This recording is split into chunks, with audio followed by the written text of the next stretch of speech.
Why would I throw in the towel? I just got in my bag. I don't make no mistakes. I'm coming for mine, and there ain't no one taking my place. Listen, I've taken some L's. Yeah, that means I lived and I learned. Now I got some money to burn. Why would I throw in the towel? I just got in my bag. I don't make no mistakes. I'm coming for mine, and there ain't no one taking my place. Listen, I've taken some L's. That means I lived and I learned. Now I got some money to burn. Why would I throw in the towel? I just got in my bag. Slow the stars, what they calling out. I don't know what they talking about. Yeah. What's good, everybody? Welcome back to another edition of Giants Conversations. I'm your host, NYG22, here with my co-host, Mr. Coach Ed Gladney. And we do this thing called Giants Conversations where we talk all New York Giants. And there is there isn't a lot going on, but there is a key date coming up for the New York Giants, and that is April 25th, the NFL draft, 2024 NFL draft in Detroit, man. And that's going to be the focus of this episode today. But before we get into it, please hit that like button. Please share this on your social media platforms. And please subscribe to the channels. Subscribe to Coach Ed's Amazing World of Sports and Unpopular Opinion Sports, man. You know what I'm saying? And we appreciate all the support. You know what I'm saying? But always like to get into it, man, with the chat. What's good, man? My brother Iman Perry in the building. What's up with you, bro? Appreciate you coming through. Got Wells in the building. What's good with you, man? Appreciate you coming through, man.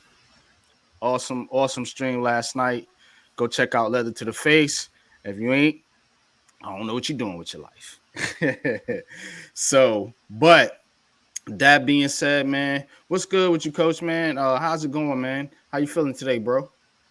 Yo, I'm still and always will be the sexiest fat man you all will know, the Coach E, Coach EG, ready to rock and roll. Busy day today, with this, gonna watch my Knicks. Hopefully I don't get disappointed today, but we'll see. Close out of the NBA season. Miss Ronnie, what's up? What's good, Ronnie? Appreciate you coming through. Hope all is well, sister. Yeah, and that's about it. How are you, bro? How are you? I'm maintaining, man. Getting ready for this draft, getting ready for Detroit. It's gonna be my first time out there in Michigan, so just revving up for that, prepping for the draft. Putting out content, man. Trying to study these prospects and trying to figure out what direction the New York Giants are gonna go into. But yeah, we're not gonna talk about the Knicks because that is not. Yeah, Leaf and be going in, man. Sometimes when I tap in a little bit, yo, they be going in. They don't like the Knicks at all. They despise the New York Knicks. And some Knicks fans will make you feel like that. They really will. They will make you feel like, man, you know what? Y'all can. But I try not to be like that. I try. I throw my little trash talk, but I don't go in like Leaf and Breezy. No, they different animals over there. Really, man. It's all good though. I enjoy it. Yeah, so. Man. But shout out to New York, man, for real, man. All is well in the city with the Knicks and the Yankees right now. But we're here to talk about the Giants. Unfortunately, not a team that's had success as of recently, but they have a chance to turn that around. Coming up here in a couple weeks at the NFL draft. So, but the Giants were busy here a little bit. They did sign a couple little players here. So we'll get that out the way. They signed Jordan Phillips, defensive lineman, played with Buffalo, so the connection there. And Matthew Adams, a linebacker, more of a special teams type of player, man. So, what's your thoughts on these two players, Coach? More specifically, Jordan Phillips and what he can bring to this defensive line. Well, as far as Phillips, I mean, he's a body.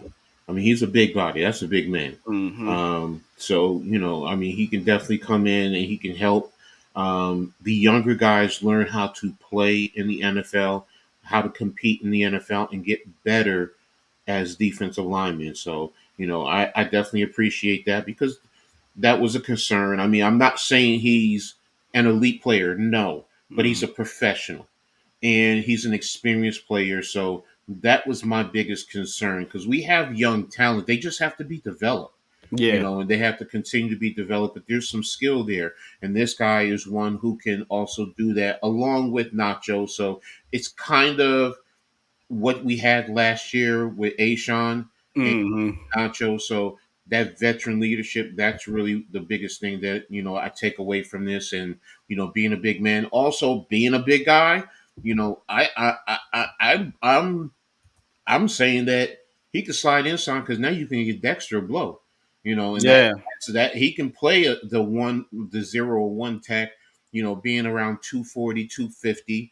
That doesn't wear down Dexter, especially come late in the season. So Mm-hmm. I definitely like it. Adams, the thing that I like, what I've noticed about them this offseason, they're attacking special teams. Yeah. Very Yeah. important, and I appreciate that. Because most teams, most fans, special teams is an aberration. You know, other if you get a returner who scores a touchdown, then they're excited. Other than that, they don't Mm-hmm. really care. Me as a coach, specials are extremely important. It's 1/3 of the game. Even if it's only out there for a small point of the time, it's still important. It can change the field position. It can change the momentum. It scores you points. You know, it does so much. Punters can pin the ball, the other team deep. The guys going down, to tackle the ball carrier, the receiver, the returner, they're important. So, I love the fact that they're attacking special teams. So, what about Mm-hmm. you? I do like the fact that they're attacking special teams.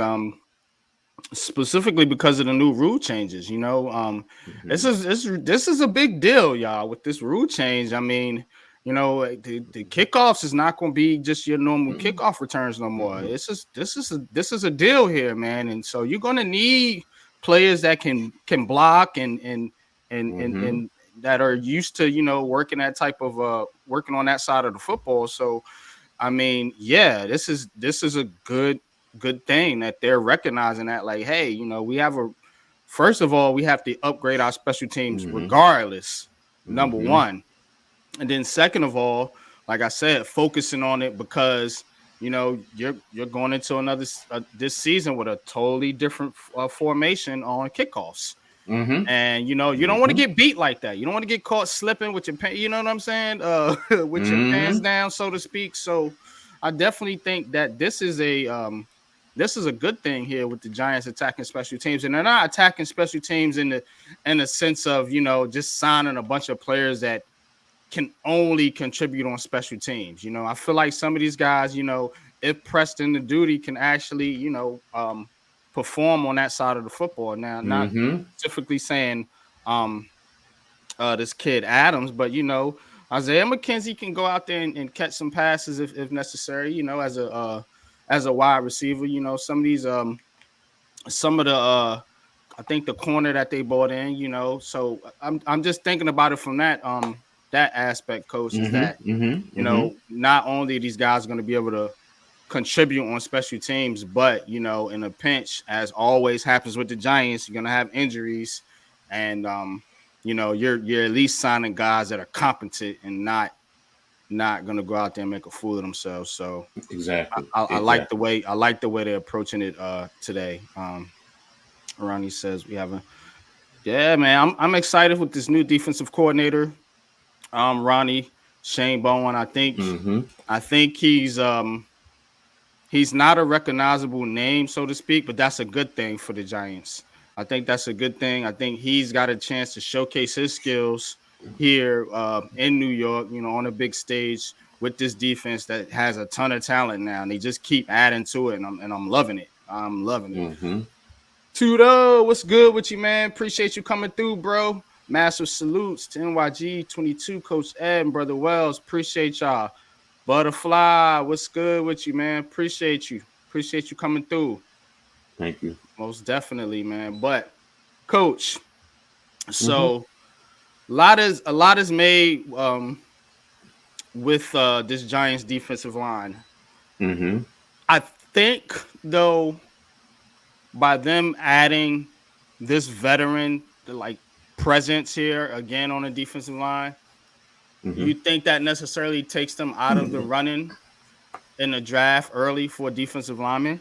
I'm talking early, like Well, pick round 1 through 3. That's what I mean by early. if they feel that that player is the best player available, no, no. If you're rating a defensive lineman on your board, and when you come to draft and he's the number one player, and let's just say for argument's sake, that player is rated as an 80, and the next available player is rated as a 70.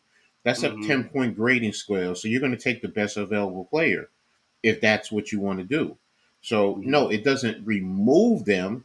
Now, does it probably lessen the Put it lower need? down on the list. Yeah, Yeah, yeah. there's a lessen the Mm-hmm. need, of course. It lessens the need, but look, you're going to do what you feel you need to do for your organization and help your organization, plain and simple. So, and that's what any organization should be doing. So, no, it doesn't take them out of the running for a defensive lineman. If you traded back, and let's just say Murphy, the kid from Texas, is who's highest on your board, you're going to Mm-hmm. take him. Yeah, right. I mean, and to be brutally honest, what's the old saying? You can never have enough pass rushers. I mean, Yeah, especially guys that's that right. can push the middle of the pocket into the quarterback's face. And don't forget, we have Tibbs and Burns on the outside. So, and you're going to need a rotation because this DC is not heavily blitz Yeah, orientated like Wink. yeah. So you're going to need guys to come in and give the guys in front of him or the guys behind him a blow. So they're going to need that rest and to get revitalized to come back in and to keep the constant pressure on the offense. So no, it doesn't take it away. Mm. Yeah, nah, that's interesting. You said that as far as Shane Bourne's philosophy, wanting to have that wave of pass rushes like we used to have back in the Mm-hmm. day.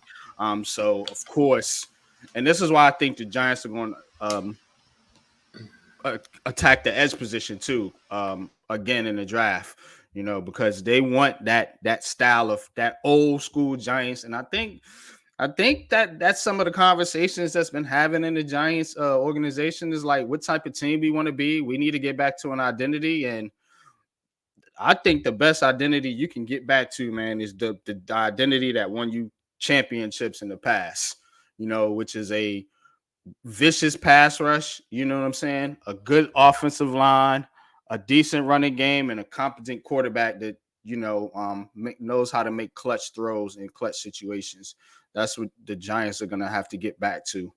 Um, but speaking of the quarterback position, I want to touch on something um, that that I seen. So let me get back to the comments real quick. Wells. Yes, hit that like button. Please hit that like button for both channels. We appreciate you. Yes, we do. Thank you, Butterfly. I appreciate you. But yeah, check it out. Check it out. Oh, there he is. What's up, Pat? Going What's on, up, yo? Playboy? Going on, What's Coach up, Playboy? NYG? Good video, I man. just I got really done. liked your video. Yeah, I I was appreciate it. tapped in earlier, man. And you're right on Hey, time because we about to talk about some quarterbacks. But man, look, I do want to ask y'all a question though. Mm-hmm. Do you guys like the new way I'm doing my videos? the reaction videos, yeah, Mm-hmm.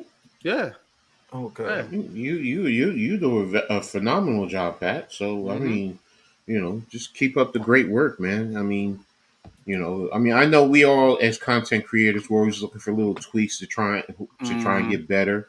We're perfectionists. There's nothing wrong with that. you know, but for the most part, you know, the meat and potatoes, the way it comes, your presentation, the information, you know, the interaction you do. I mean, you're more interactive than most who do the premiere videos on YouTube. So you do a great job. So, you know, just keep up the great work, man. Appreciate it. Lou, what's good with you, bro? You know what the link is, man. Come on, Lou. Sprinkle me, man. Sprinkle me, man. Man, I couldn't even get on the damn letter to the face last night. That damn internet went out. Oh man, Maintenance. And you know, maintenance usually take like 10 minutes. Maintenance took 10 hours. maintenance some bullshit. Yeah. Get some money back. You can only join. Audio. All right. So, can y'all see? We're gonna listen to our buddy Coach Ed and get his quarterbacks from 6 to 10. And this is kind of perfect that you have the rankings like this, Coach, because I want to have a conversation with some of the people here today. I don't know if the Giants are gonna be in at quarterback at number 6, but possibly in the later rounds, 6 through 10. You know what I'm saying? I think you can possibly be looking at some of these quarterbacks. So let's see who Coach. I haven't seen this video. Lou said he needs some weight. You know, he's in Twitter jail. Oh, damn it. You gotta have to put the link in the chat. Just put the link in the chat. I know. You're gonna get goofy.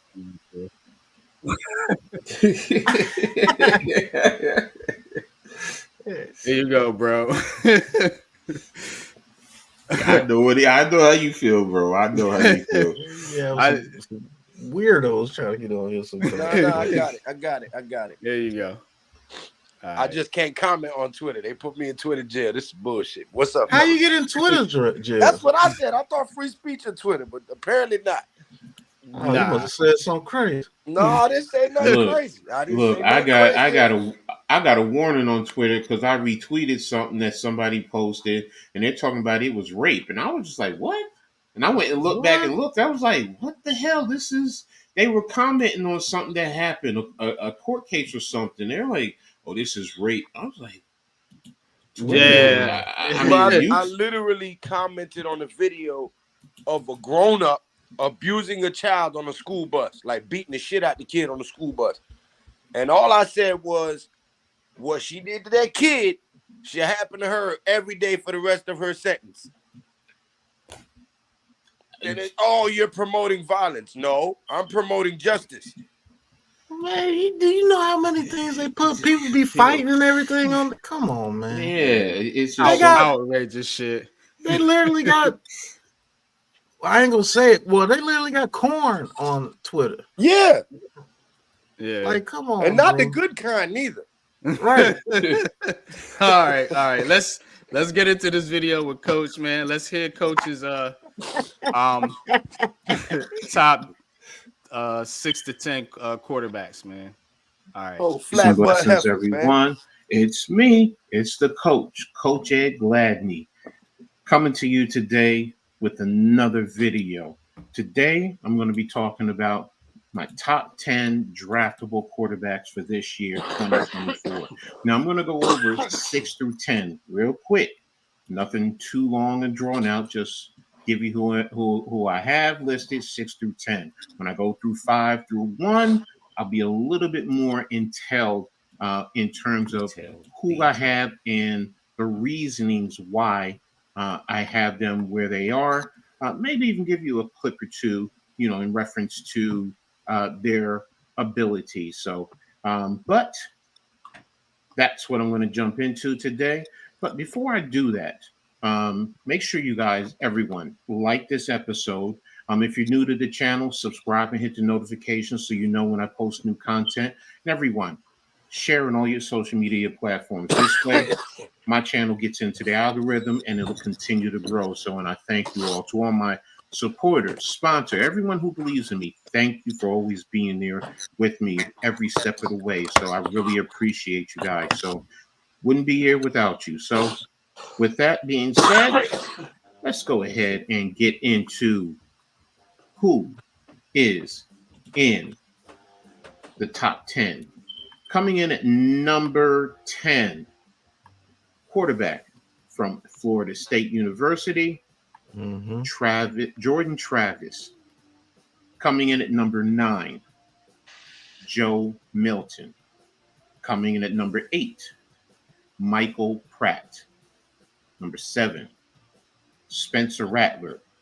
And at number 6, Bo Nix.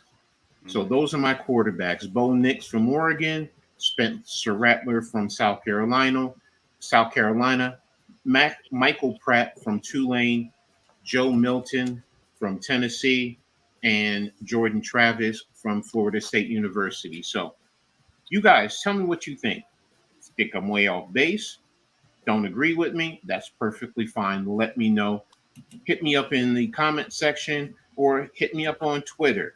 If you don't know my channel, it's Skies Papa 72.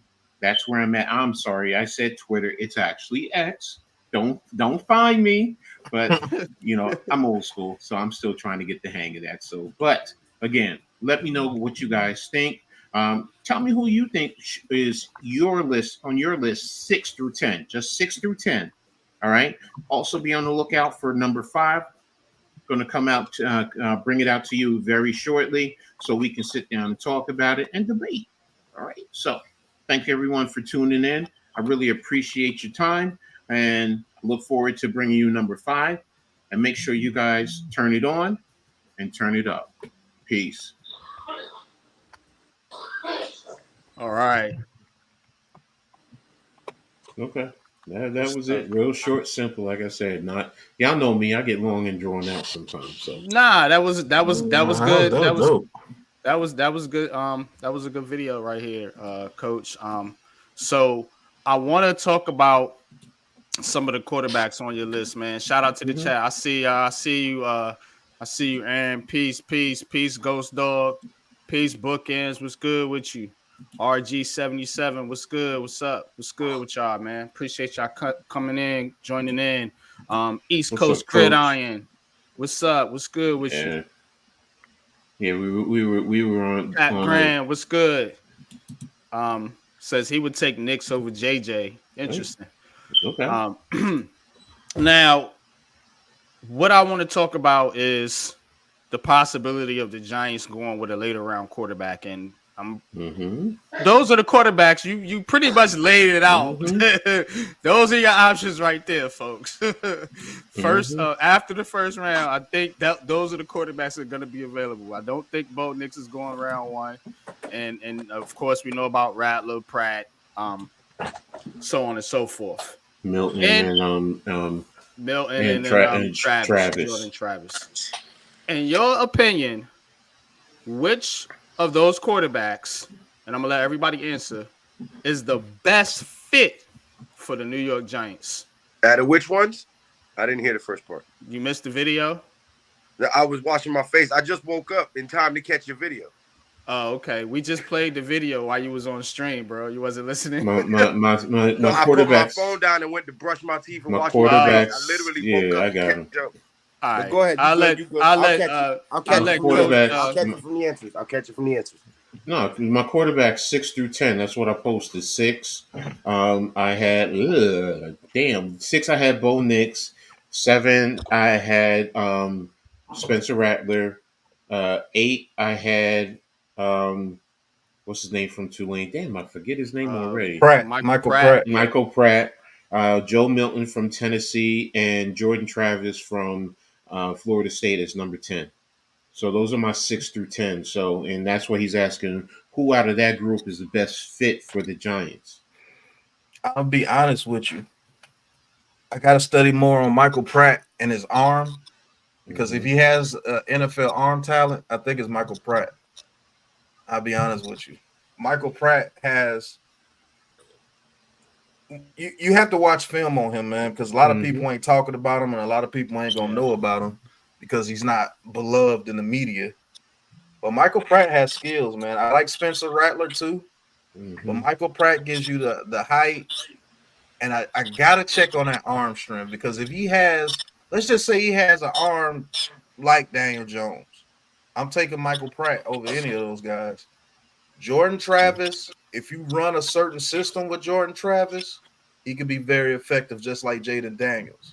And actually, I think he has arm talent just like Jaden Daniels. Very And they athletic.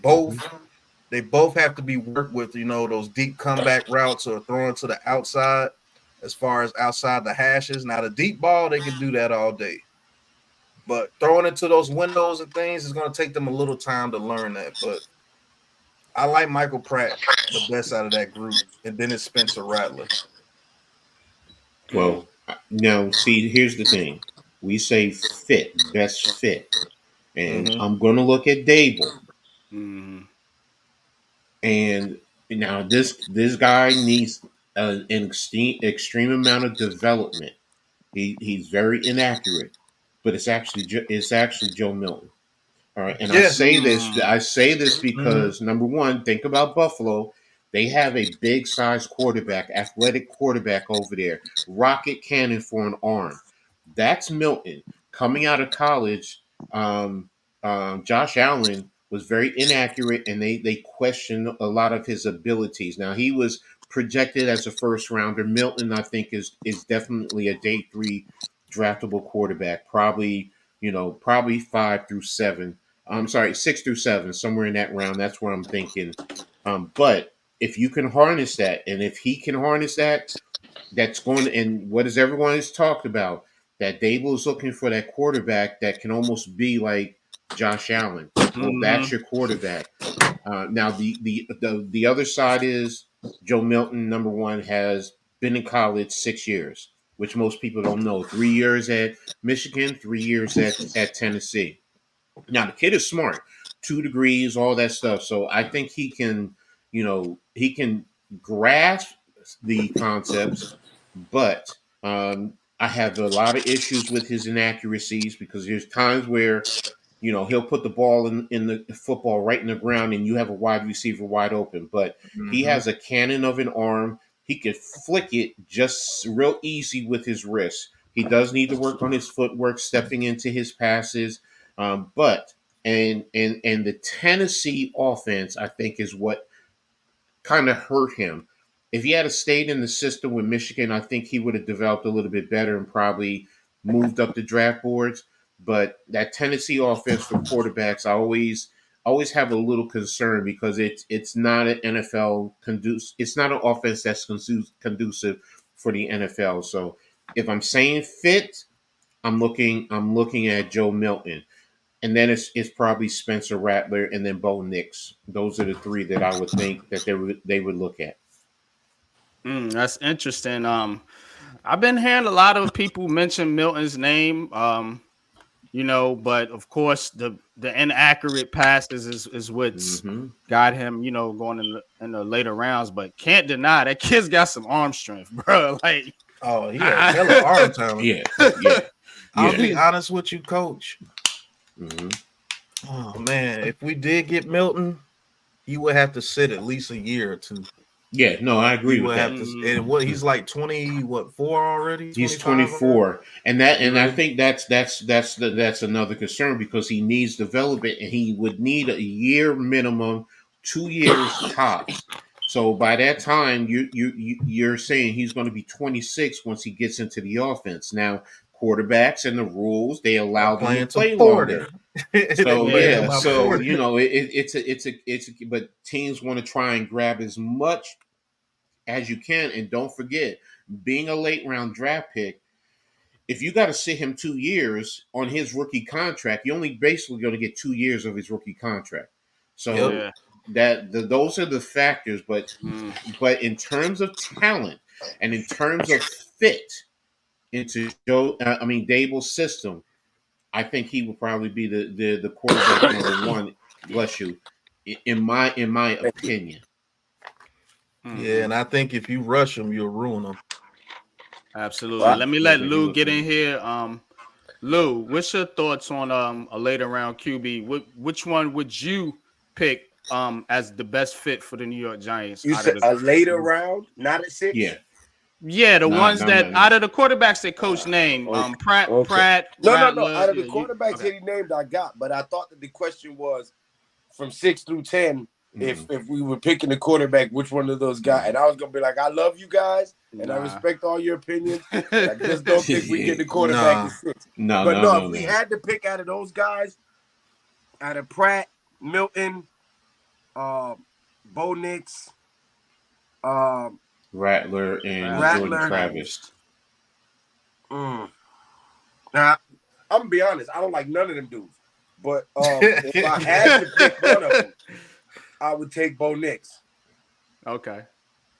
And any of them, if we were to grab any of them, and if we grabbed the quarterback at 6, I would want him to sit for a year. But that's the issue though, Lou. Especially if we take him at 6, as soon as Daniel Jones throws an incomplete we pass, know this. bro, We it's know over this. with. We know this, but I mean, logically speaking, if we want whoever we draft at quarterback to be worth a damn, you want him to have time to learn the system, for the game to slow down for him to learn the players around him, what their strengths are, learn what his strengths and weaknesses are in this particular scheme. That takes time. And this microwave fan base that we have wants everything right now. But yeah, out of those guys, I would have to say Bo Nix, because I think he has the skill sets that Dable would need to try to run a Josh Allen type offense with the Giants. Okay. See, now. Oh, go ahead. Nah, I'm gonna go different. So we're gonna have 4 different answers. This is good stuff. Well, we got 4 different men. Because I'm gonna go with because people think we agree on everything, like we some type of cult with Daniel. This is crazy. and we have different opinions all the damn time. All the time.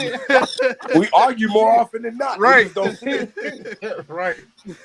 But I'm gonna go with Spencer Rattler, man. Man. I like Spencer Rattler too. I think Spencer Rattler, man. I think if you really, like Pat said, get the jackass out of him, I think that kid's got the arm talent, man, to make all the throws that the Caleb Williams and all these other quarterbacks make. I think he does, man. I think it's more mental with him, and that's something you can teach. You can always teach and mold the mind, so to speak, man. You can't do but so much with physical talent.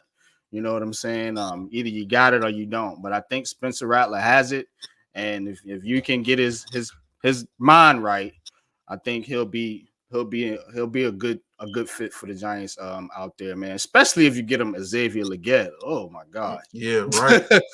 but let me ask you this, fellas. Go ahead. You got it. Do you think Dabo is making a mistake in trying to repeat what he had over there in Buffalo? Because I keep trying to tell people, Josh Allen is a one of one, man. That dude's an alien. You're not going to find too many talents like that in the NFL. It was like when Randall Cunningham first came out, or when Warren Moon finally got his chance to come into the league. Those dudes are just different. They're different. They're different caliber quarterbacks. Like Mahomes, he's different in his own way, and he has the luxury of having Andy Reid over there that's coached many quarterbacks. He's a real quarterback whisperer, and his file is solid. Like, he's developed mad quarterbacks. And I'm not poo-pooing Brian Dabo, but the only really quarterback that you've known that for him to develop was Josh Allen. Josh Allen, yeah. And he's an alien. I'm telling you, that dude does stuff that no other quarterbacks can really do, and you have never really seen that. As far as arm talent, being able to run and making plays and put it all in one, he's a one of one. I haven't seen anybody do it like that. So, is it a mistake to try to repeat what you had over there in Buffalo? Because what you had over there is totally unique. Like, he's a unique talent, bro. He's not like a normal type quarterback.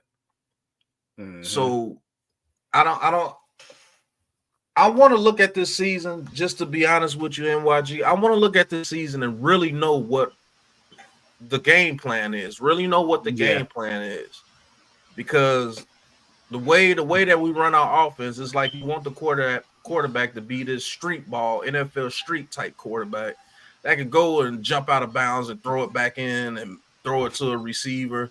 First, we don't have the offensive line to do it. Secondly, Daniel Jones is not that. Just being honest with you, he's not that. I think he's a pocket quarterback that just happens to have legs. Mm-hmm. And third, you don't have the receivers to do it. Gabe Davis will probably be our best receiver on this team. It'd be between him and Slayton. It'd be between him and Slayton. I think they're the same dude almost, to be honest with you. But we don't have a Diggs that you can count on to make those catches. Waller, we don't know what he's doing right now. And we don't know what Bellinger is because we haven't really gave him his shot. I think he could be just like Knox, but better. But I just think it's a mistake them trying to repeat what they did out there in Buffalo. And maybe I'm looking into it a little too keen because maybe they're not trying to do that. They just don't have. Right. Are they? people. That's the question. Now, here's a couple things that I thought about, Pat, while you were saying that. Now, in Buffalo, they had the receivers, they had a pretty average offensive line or whatever. But with this new offensive line coach coming over here, with the pieces that they added on the offensive line, do you think they might get out of their heads a little bit, pause, and lean on the running game a little bit more? No, because they signed. I'll say this. My answer is no right now, but it can change after the draft. If they get somebody like a Braylon Allen in the draft or somebody that what's going on, Miss Ronnie? I ain't seen you in a minute, Miss Ronnie. Hope that all is well. Right. If they get somebody like Benson early, or if you get somebody like Braylon Allen, then I think they're going to try to go towards the run game just a little bit. So it'd probably be like 60-40. But if it stands pat right now with the running back situation, I think it's going to be like a 70-30. I think they're going to pass the ball a whole lot this year coming up. I'm just being honest with you. So with that being said, my question to you is, what is the component that they need the most? Because you can't get them both. I feel like in this draft, you know what I'm saying? So is it the quarterback or is it the receiver? Or are they going to try this kind of mismatch thing where they take like we talking about now, take a later round quarterback and just have them develop and then roll with DJ and Drew Lock? I think I truly believe they're going receiver at number 6 if they stay number 6. Mm-hmm. And then if they trade back, let's say they trade back with Minnesota and they want to take J.J. McCarthy before maybe the Raiders or somebody, and they be like, hey, we'll trade up and give you 11 and 23. I think they go to a combination of receiver, cornerback. Mm-hmm. I think a receiver and a cornerback will be taken early. You might get Neighbors at 6, and then the cornerback, like the guy from Georgia in the second round. I like TJ Tampa the best. Somebody's been listening. Tell them again, Pat. Who is 6? Neighbors, baby. Tell them again. Yeah. Y'all better start listening. I think Malik Neighbors fits us best because he brings an element of route running that we haven't seen in years. I love Romo Dunze, pause. But can a Dunze be that route runner that puts fear in people? I think Malik Neighbors puts fear in people. I don't believe Marvin Harrison Jr. gets past the Cardinals or the Patriots. And if the Patriots pick him, we might be in trouble because Neighbors might be going to the Cardinals at 4. Yeah. I definitely think there's a lot of smoke with these quarterbacks. And I do not think that 4 quarterbacks are going in the top 5. I would be shocked if 3 went, to be honest with you, unless a trade was to happen, because I put the video out there, and this is my unpopular stamp of approval. The Patriots are taking Marvin Harrison Jr. if they don't trade out. I think too. They're taking Marvin Harrison Jr. Just think about it, man. He has the pedigree. He can reset the culture that was left there by Bill Belichick and Tom Brady or whatever. They're restarting over.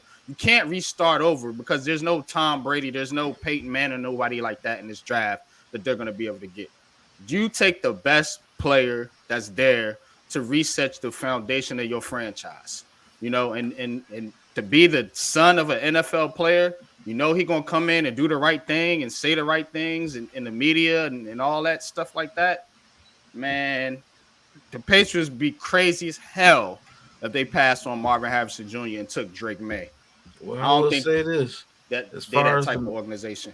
Go as ahead. far as the media with Marvin Harrison Jr., if he's anything like his pops, the media ain't gonna like him because Marvin Harrison Jr. didn't say anything to the boy. Yeah. No, he don't Marvin talk. Harrison couldn't stand him. But that's how they rock in New England. New England, that's the culture. Their culture is to not talk. Look at Bill Belichick and Brady all those years. They like players that just gonna come in there and work. You know what I'm Mm-hmm. saying? I don't think That's I true. don't I don't think a Caleb But Williams or a Jaden Daniels, Drake May would fit the culture, to be honest with you. But I mean, you gonna pass on Marvin Harrison but Jr.? here's the I thing. don't know, man. Here's the thing. All right, and that's only because of this day and age. All right, and we saw what happened in Houston.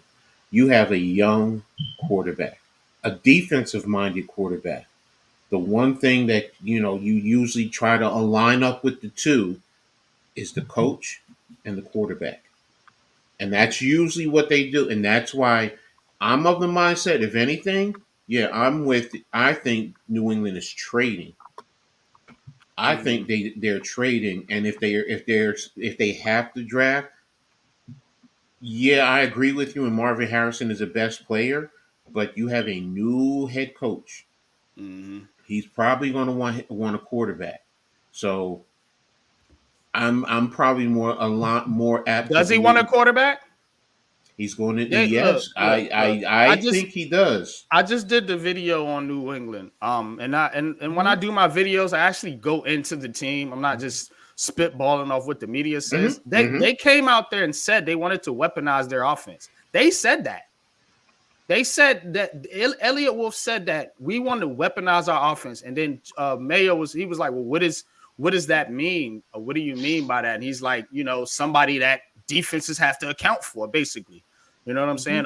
That's kind of a player. That's Marvin Harrison Jr. I don't disagree with you there. Yes, that's true, but so is the quarterback.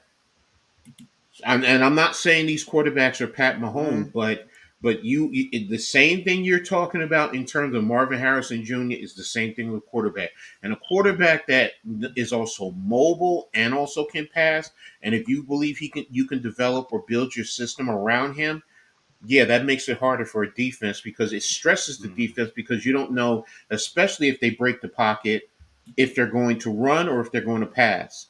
So those are just little things and little nuances. So that's why getting a quarterback, and remember, I said he's more of a defensive minded coach. So Mhm. he's going to want to have a quarterback that he develops and allows to grow within and in a sense be the offensive coordinator over there. I'm not saying he's going to run in and do everything, but it's kind of in a similar fashion of what Belichick and Brady was.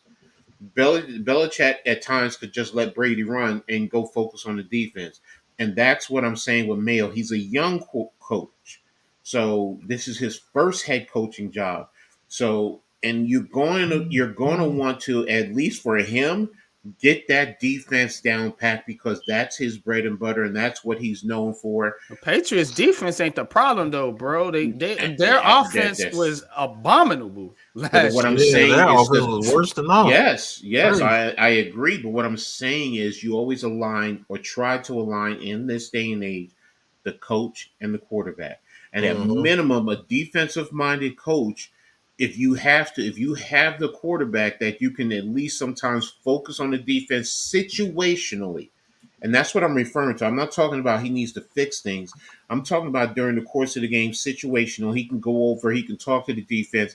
You can trust that your quarterback is in the right phase. Right now, it's really the OC to build Mhm. that quarterback up.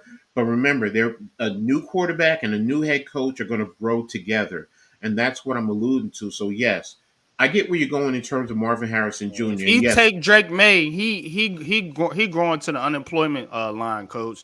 I'm gonna tell you right now, that Patriots roster is garbage, bro. Look, you want me to pull it up? Look, these look, guys. bro, I know how bad the I'm looking at the roster right now. I understand. I'm not disagreeing They don't with take you. Marvin Harrison but- Jr. boy. So you want me to pull it up? But Yeah, I'm just saying, Man, it's yeah, crazy. Oh, in man. terms of talent on that roster offensively, yes, it's not good. I agree with It's you. bad. But I'm not even talking about that. I'm just talking about what The do you talent is usually on the do? defense for real. What do you on that team. usually do with a new head coach? Is you try to get him a quarterback. So They now, can try, but yeah, don't I mean. agree. That's why I said, what was the first thing I prefaced this by saying? I think they're going to trade back. Yeah. I feel you on that one, man. But I don't know how you. Well, I guess the way NFL is today. But I'm just thinking if you are NFL, especially somebody that's trying to reset like the Patriots are, like you starting kind of bare minimum here almost. Yes, You know what I'm saying? So I mean, yeah, you can plug a quarterback in there and get his ass tore up if you want to, going against the Bills and Jets defenses over there, if you want to, because they don't have nobody to throw. Like they don't have their line is shot. Like they need so much. You know what I'm saying? Go ahead, Pat. Chime in. I'm looking at the roster right now. So, It's not as bad. It's not as bad as you think. They got Ramondre Stevenson at running back, solid. Hunter Henry and Austin Hooper at tight end, solid. Mike Onwenu, they brought him back at right tackle. I don't know who the hell South City is. Yes, the line is Olawinyu is the he's Then you got all they David got. Andrews. You got David Andrews, Cole Strange, Connor McDermott. I don't know who those guys are, but you got KJ Osborne, Kendrick Bourne, and Demario Douglas as your top three receivers. Juju Smith-Schuster as a backup. Yeah, good luck with that. To be honest with you, I'm gonna give you an unpopular opinion right here. Let's do it. Y'all hit that like button. They may go Joe Alt. Ooh, I like it. I thought about it too. I said it in my video. At the end of my video, I said they might go offensive lineman, yo. Now that put all that left tackle, that helps them out tremendously. Now I could see that over a quarterback. All at left, yeah. I could see that over a quarterback or Marvin Harrison. And you let Jacoby Brissett take his butt whooping for his first year, and he go get a quarterback next year. And if they high, I believe the Patriots is one of the teams that Prime will let his son go to because of the history with Tom Brady. Off the strength of him training with Tom Brady all the time, he'll let him go to the Patriots. That's What's crazy. Good, LRP? That much juice, man. Mac the Giants fan, Tommy, LRP, Mosley, what's good, y'all? Diella, what's good with you, man? Appreciate y'all chiming in, coming through in the chat. But yeah, Pat, that's crazy you said that, man, because I was thinking about that too. I was like, these fools might mess around and go O-line. Because look at the line. They need help. They need help at the line. The thing is, will the Chargers take the second best tackle, or will they just say forget it and take the second best receiver after Marvin Harrison Jr. goes to the Cardinals? And then we'll be left with Rome Odunze, which I won't be mad if we pick them. I just think Neighbors' route running changes the way this offense can be ran. And look, he's not like it ain't like he can't go up and get the football. You know what I'm saying? He ain't. He's not Wandale Robinson. Go watch Washington. Go watch Washington last year. Odunze. Now he's the elite route runner. No, but I was talking about Neighbors. No, I know you're talking about Neighbor. What I'm saying is we're talking about Neighbors is the better route runner. I'm saying that Odunze, he just needs to be developed. He ain't no slouch. Yeah, no, he can run the routes and he can get separation, but he also has the ability. And I'm not saying Neighbors doesn't, but because of the size, Odunze is better at probably high pointing the ball, and that's what like what is one of the things that many Giants fans in the past always cried about. We need another Plaxico Burress. Well, guess what? Odunze gives you some semblance of that. You got Odunze, which is close to in a similar mode of Plax, and you got Neighbors, which is in a similar mode to Odell. So it's either or. So and really you can't go wrong either way. To be honest with you, you really can't. So the bottom line is at 6, more than likely it's going to be a receiver or trade back. So but you need somebody to trade with to trade back. So I just think the Patriots, man, they going trick this draft up, man. I'm telling you, I don't lock a quarterback in for these dudes. No. I'm telling you, that's where the draft starts with the yes, Patriots. exactly. We all agree with that. It starts at 3. So, but guys, I'm gonna get out of here. And what Jay, I told you, I got to go stream the Knicks game. So, love y'all. Appreciate y'all, everyone. Make sure y'all subscribe to every last one of these content creators. Stay on top of everything. Pat, excellent job with your videos, man. Keep doing what you're doing. NYG, we're gonna rock it on Heart of the City Tuesday. So, and look out for my number 5 quarterback. I'll be putting that out either today or tomorrow. So, but I'll talk to y'all later. Let's go Knicks. Damn, Nets around here. It's the Knicks. Yeah, whatever, man.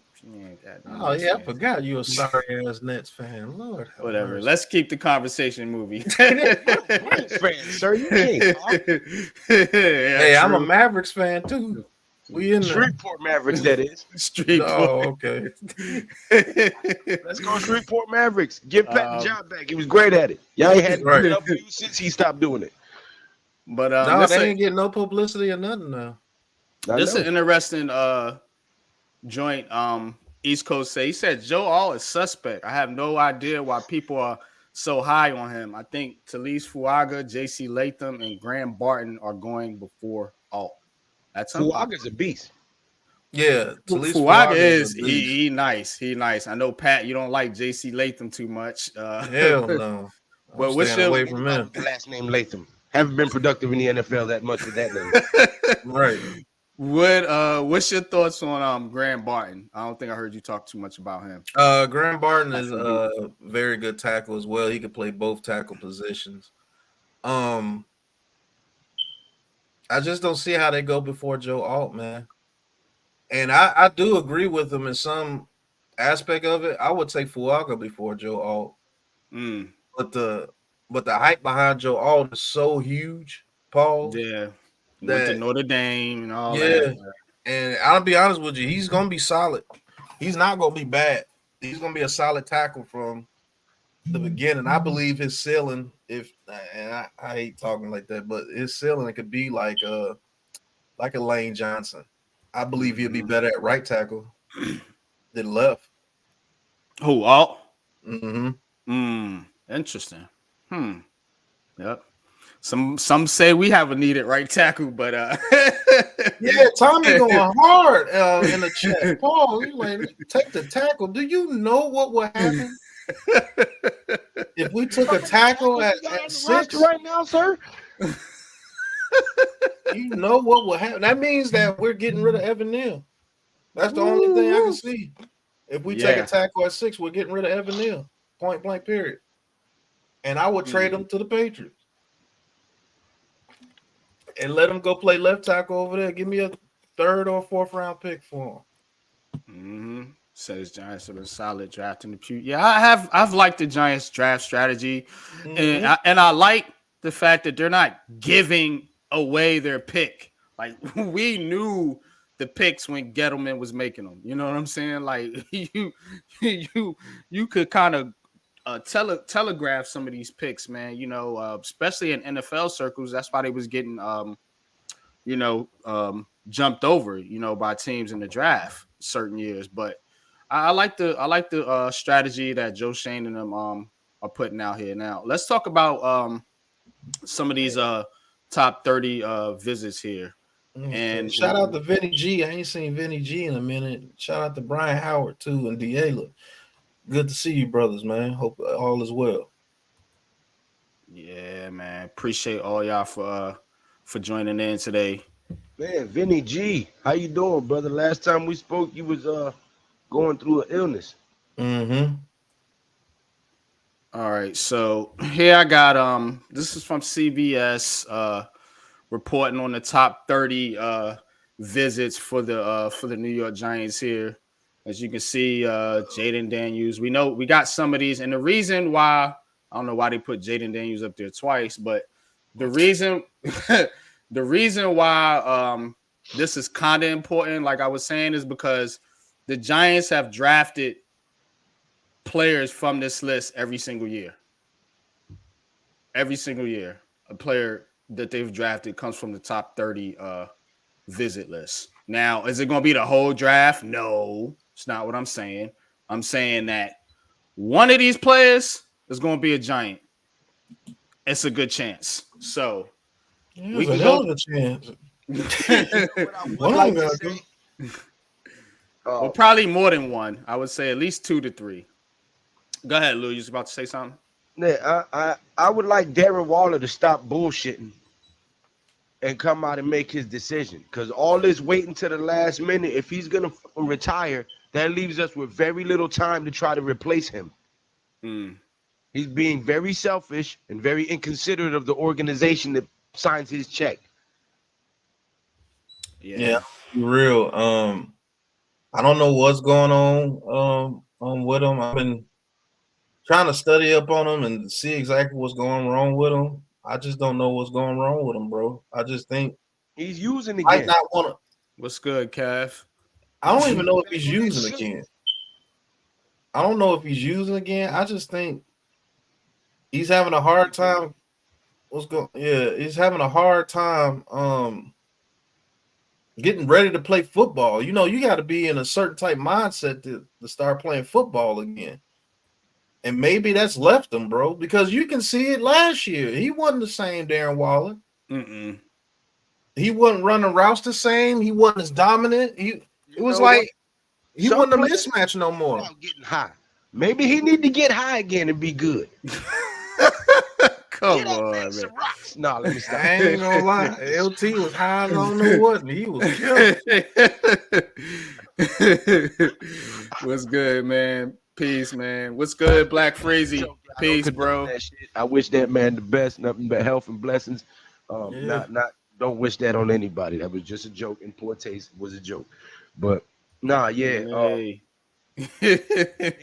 to make a decision and make it known to the team, because all of this uncertainty coming this close to the draft and not knowing if we're gonna have to go get a tight end is very unsettling.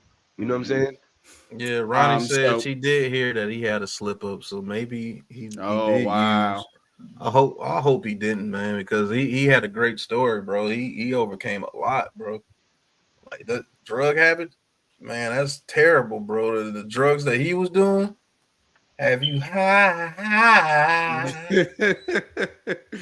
But let's get into to the top 30 list real quick. And then we're gonna shut it down here in about 20, 30 minutes. But out of this list, man, who do you like, Pat? Talk to me, man. All right.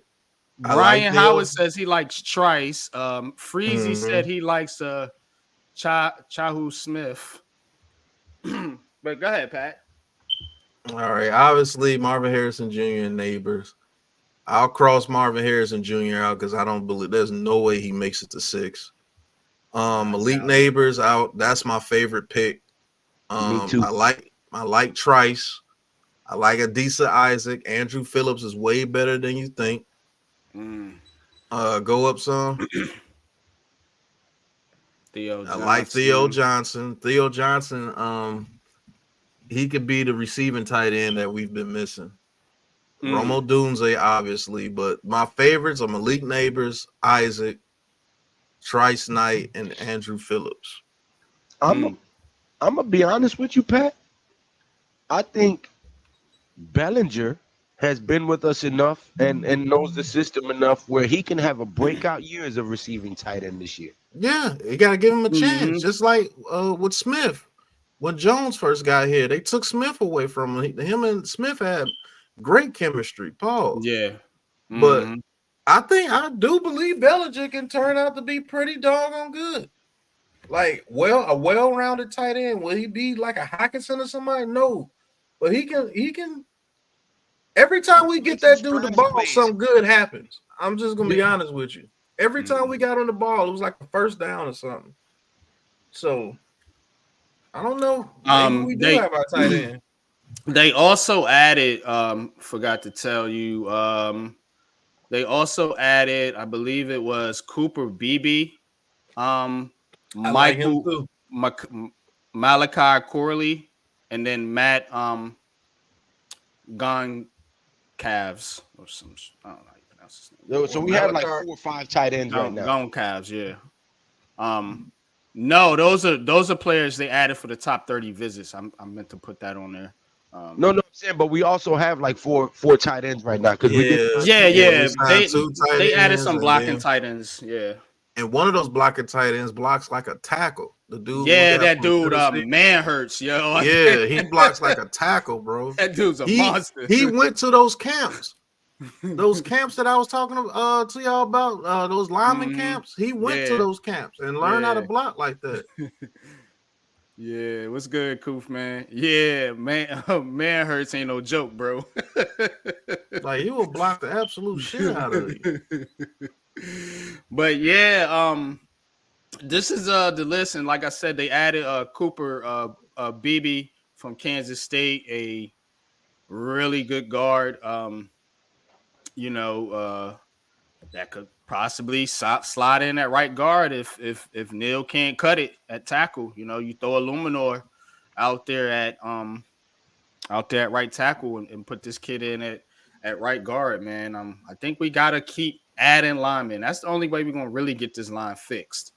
We can't just rest and say, okay, well, let's cross our fingers and hope so and so works out. Like, you need to keep putting players there until you get a 5 that can work together, man, and that you can move forward with, man, consistently. Because this mixing and matching, trying to figure out the line, I'm tired of it, to be honest with you. So, but I was gonna say, I know your unpopular opinion is benching Evan Neal with the quickness. I'll be honest with you, man. If he struggles mightily those first 4 games, I would definitely consider it, bro. What's up, E the Chosen One? Yeshua is Lord. That's a fact. He said, Ronnie says, I hear Neal could be on the block. What block? The cutting block. Chopping block. The chopping block. Judo chopping block. Yeah. And if so, it's a big failure, man. You put a lot of capital into that dude, man. Yeah. And Coach Dave is actually right. Neal has missed a lot of time because of injury. But the thing is, go ahead, Lou. We have got to stop trying to force these dudes to play the opposite position, man.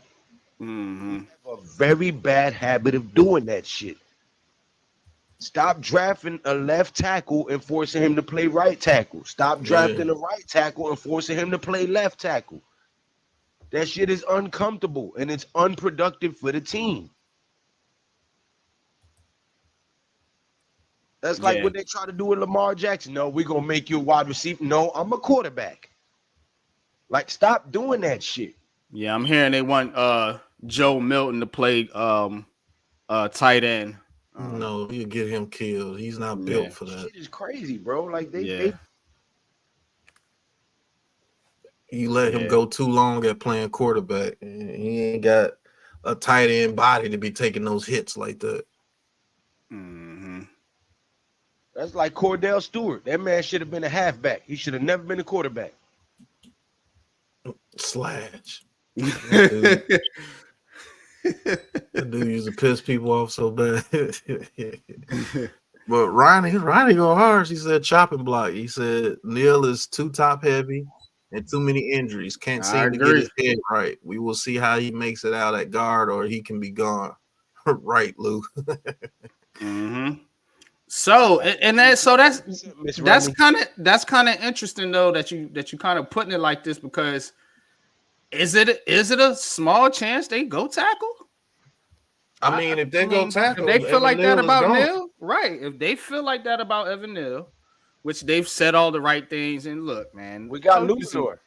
coaches and GMs gonna say the right things for these players. You know, I know people always trip out over the interview. Oh, he supports Daniel Jones. He supports Evan Neal. Look, they're supposed to support the players Right. until they're not on the Throw team. you under the bus. And say, yeah, we're Right. taking a quarterback, Daniel Jones's ass. You know, you got us. Oh, the Vikings trade up to 3. The Vikings trade up to 3 to take a quarterback. The Raiders trade up to 4 to take a quarterback. Somebody else trades up to 5 to take a quarterback. That's what's going to happen. You know what I'm saying? If they know you're trying to take a quarterback. Right, exactly. You can't give away your damn intentions, man. That's why you'll never be able to build a franchise. And that's what got us in trouble before. All this leaks coming out the Giants organization. Now they saying, oh, don't nobody know what they're gonna do. You're not supposed to know. And people are mad about it. The media is so mad at the Giants right now because they can't figure out what this team's gonna do. That's why they all keep making the quarterback videos. Right. But I will say they got most of the rats out of the building. I still think it's a rat in the building, to be honest with you. It's probably 1 or 2 rats still left in the building, and I think they're weeding them out by continuing putting out these reports. Snitches, man. So they're like cockroaches. Hard to kill. And whoever the rats are, they're talking to Pat Leonard. Mm-hmm. And you see that Pat Leonard has been looking crazy a couple of times, and he's been saying stuff. You're like, man, that ain't come true. So they figuring out who the rats are. Because every time Pat Leonard comes out and say some huge statement, 2 weeks later, somebody getting let go. Look, the way you do that shit is you go to all the people you suspect are rats, and you tell them all the same story with Mm-hmm. You know what I'm saying? And then whichever one of them stories come out, then you know who said it because you changed the factor in each one of that same story. Yeah, and a rat ain't smart. They're just trying to get out information. And so as soon as they say that thing that you said, yep, that's him. Hey, send him to my office. Hey, didn't I tell you? What did I tell you? Did I tell you this? How did this get to Pat Leonard? Don't worry about it. Hand in your key card, sir. But I kind of want Evan Neal to go to left guard like immediately. Yeah, I think he'll be better at left guard. You just put Luminor at right tackle, and we got a running game on both sides now. Mm-hmm. You see what I'm saying? Because Luminor can help out Runyon a little bit in the run game, and Runyon's no bomb in the run game. He's just way better at pass blocking and run blocking. But that left side with John Michael Smith, Neal, and Thomas, somebody get ran the hell up. Because Evan Neal can run block his butt off. Mm-hmm. He's too top heavy, he's too top heavy, like Ronnie said.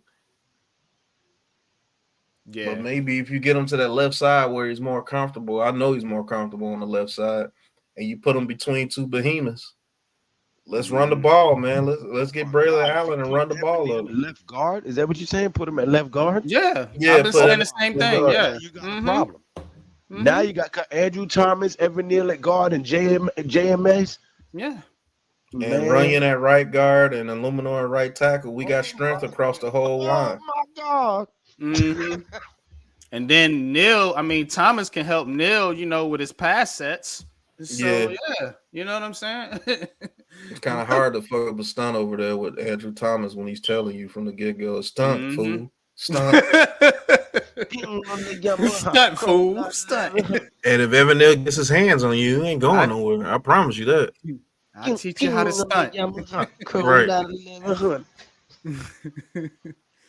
I'll teach you how to stunt.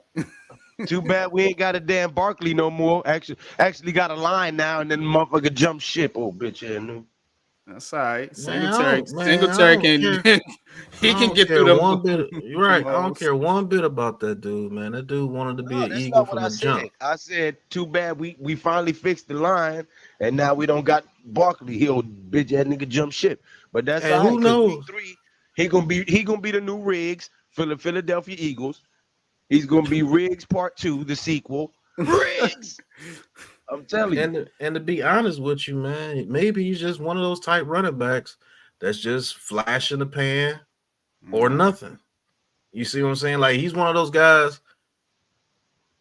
He's like a Barry Sanders type back, but he just don't have the consistency of Barry Sanders. You see? I want a back like Nick Chubb, a back like Derrick Yeah. Henry. That's just going to consistently give you those yardage. You know what I'm saying? Like consistently, not no, one half, -1, -2, -3, +1, +2, -3, and then boom, 80 yards. Like we don't need that. We need to be able to move the chains.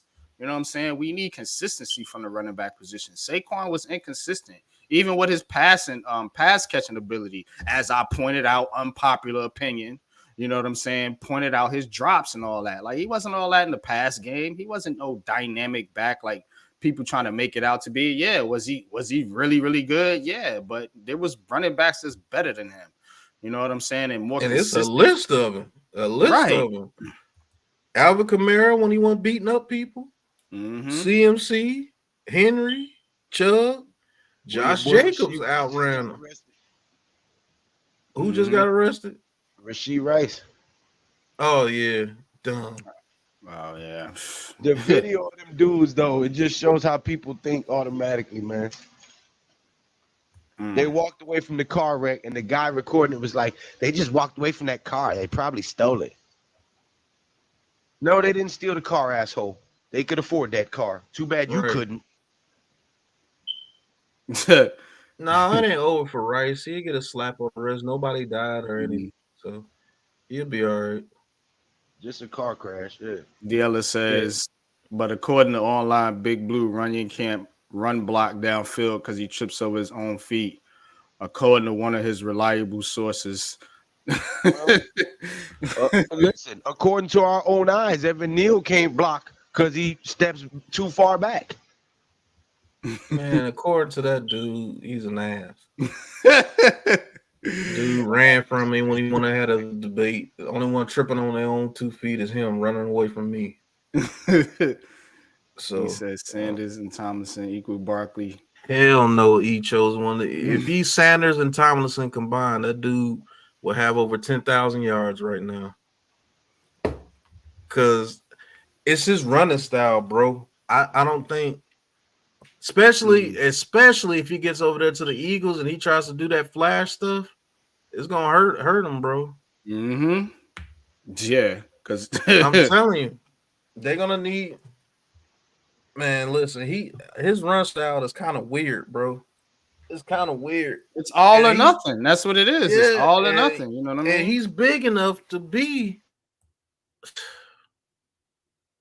He's big enough to be a downhill runner. He really is. Yeah, he's what? Shit, 230, 235? Yeah.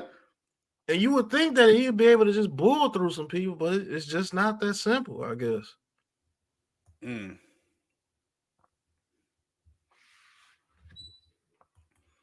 So yeah. Ghost says he thinks our offense will be better without Barkley next year. It might be. It might be because you're not focused on trying to get him the ball. On that, Ghost. Yeah, for some reason, I think it's going to be addition by subtraction, yo. Yeah. Just like the offensive line got better when Neal went down. Sometimes you get better by subtraction. Maybe the onus of making sure Barkley is happy or making sure Barkley gets touches makes the team better. It happens like that sometimes. You said your boy was doing this? I can't see you, Lou. You're right. Right. It's some goofy stuff. Maybe the pass game gets better because maybe they don't give Singletary the same attention that they give Barkley. Singletary is no slouch when it comes to catching the ball out the backfield, and he almost had just as good as a season as Barkley last year. He only got to start half the games. So if this offensive line blocks, hey, I think we might be some trouble for some people because that speed on offense, if those guys get time to run routes, right, that's exactly what Hyatt gonna be doing. Zone. And you get a chance to get those routes developed and the quarterback is cool and he's confident, who knows what we can do, bro. Especially if we get not a Rasheed Rice, damn. A Malik Neighbors or a Romo Dunze, or if some miracle that monster Harrison gets to 6.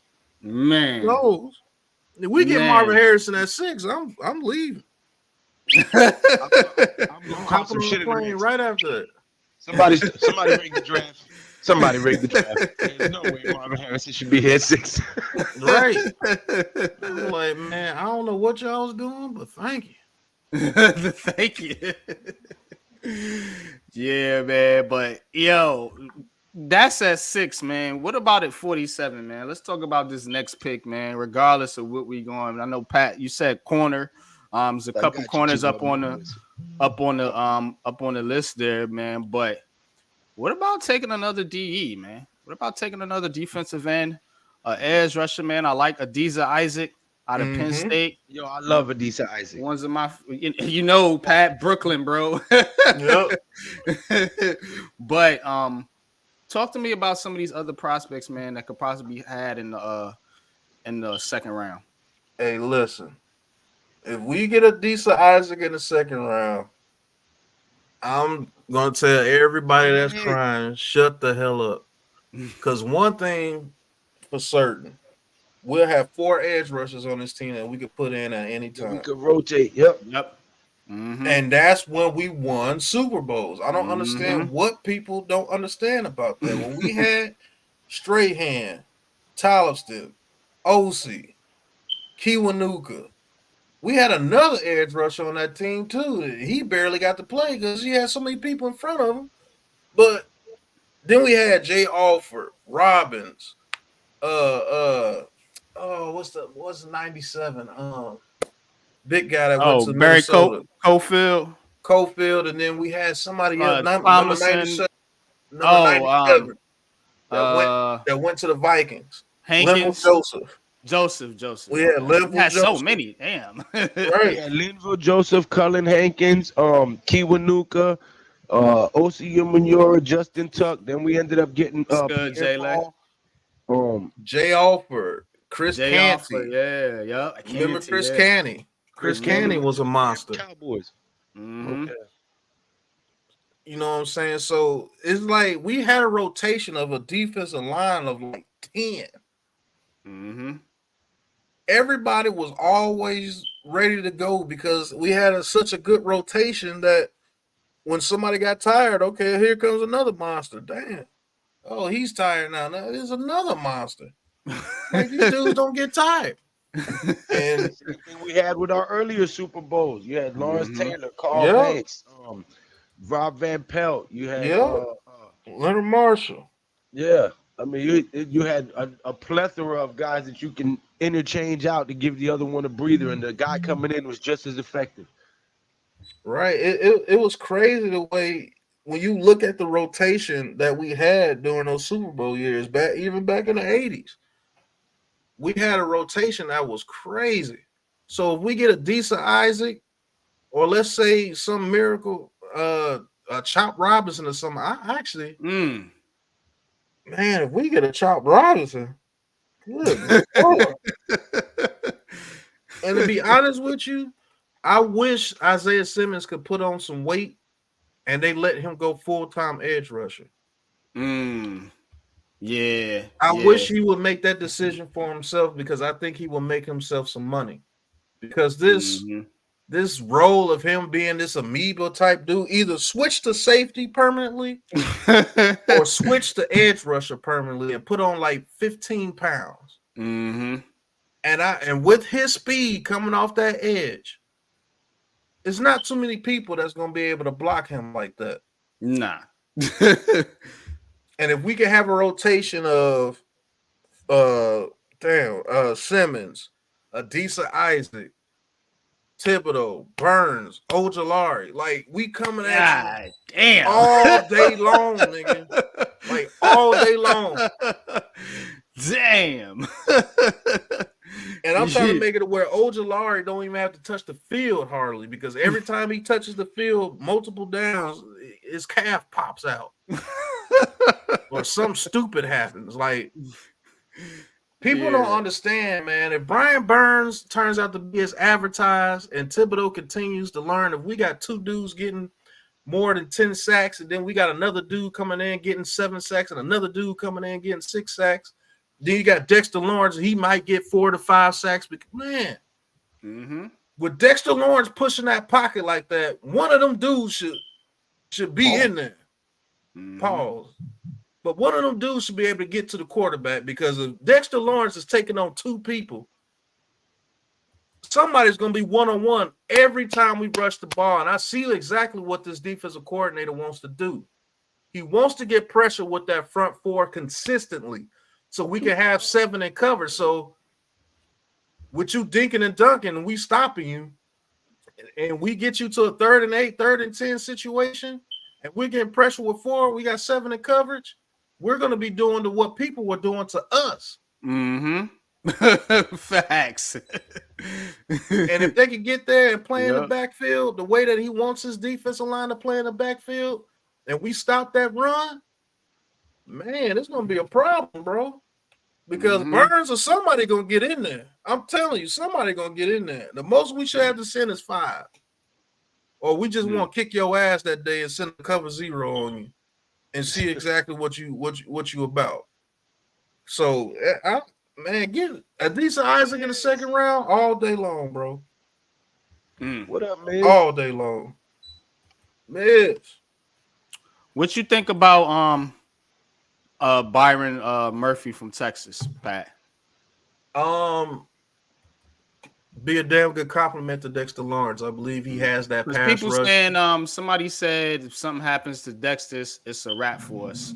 But they just signed Jordan Phillips, so I mean they still got Nachos, they got DJ Davidson, they got Jordan Riley. So that's not a huge statement, because he's an all-pro caliber player. If Dexter Lawrence gets hurt, we gonna hurt.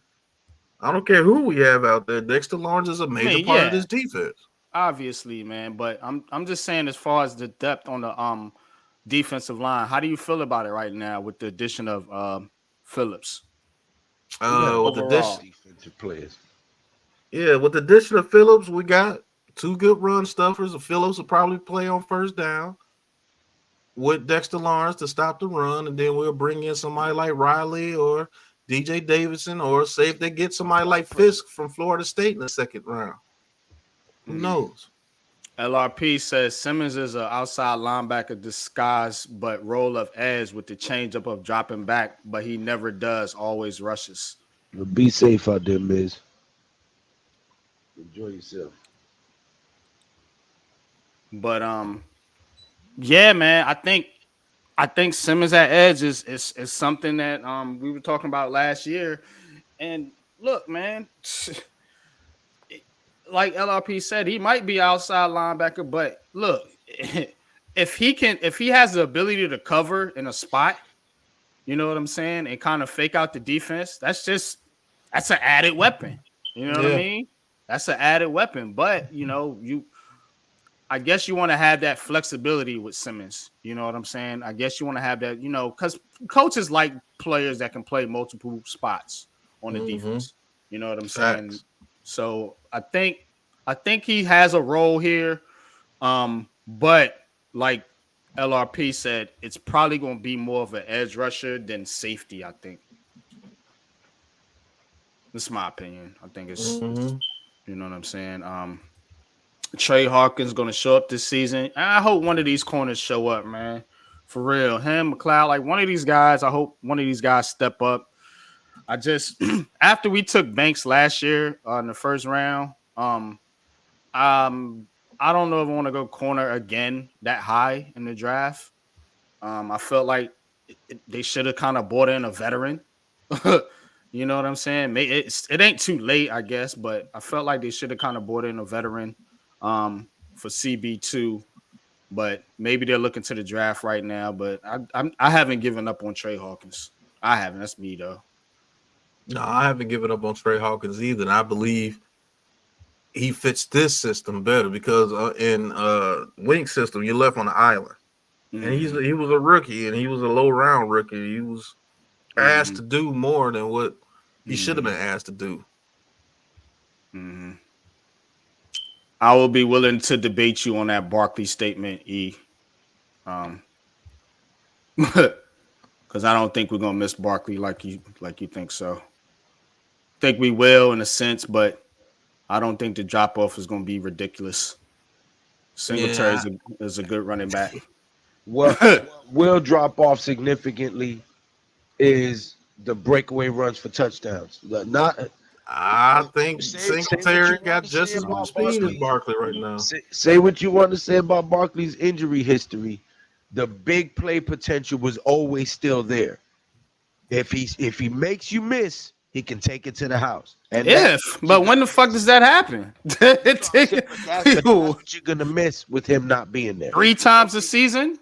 I don't think we're gonna drop off that much significantly. What I'm saying is, I think that's the biggest factor of him not being there is that the fact that he can take it to the house. But other than that, I don't think it's gonna drop much because our run blocking sucked. So that had already dropped off significantly while he was still there.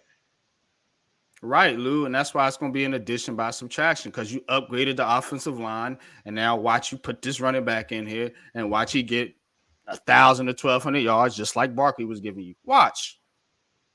If they run the ball at any, which they should in the NFC East, Devil Singletary will be over 1,000 yards, guarantee you. I think so too. I'm with Diela too. He says, I honestly feel like this team just needs to bring in talent and not be so focused on need. Just worry about elevating the talent level of this team, no matter the position. Facts. That's how you build good teams. Teams that are just looking for certain players, that's what happens to them. You keep trying to get a certain player, and guess what?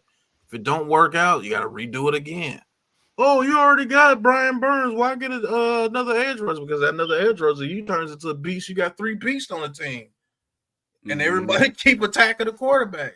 It's the best thing to stop the quarterback. Get after the quarterback and run the damn ball. That's always going to be a formula for winning in football. I don't care how much they do this transgression shit with the quarterback is God type stuff. Look, bro, most of these teams, they still win. Good running game. Whoa. You can't say that nowadays. You get canceled. What? I didn't say anything. I was making a joke because you said trans. Never mind. Oh my goodness. Oh, Lord.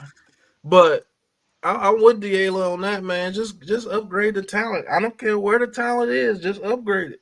And then we ain't got to worry about that spot no more. And keep doing it. And then a lot of teams, they draft behind players, so if a player leaves, we still good.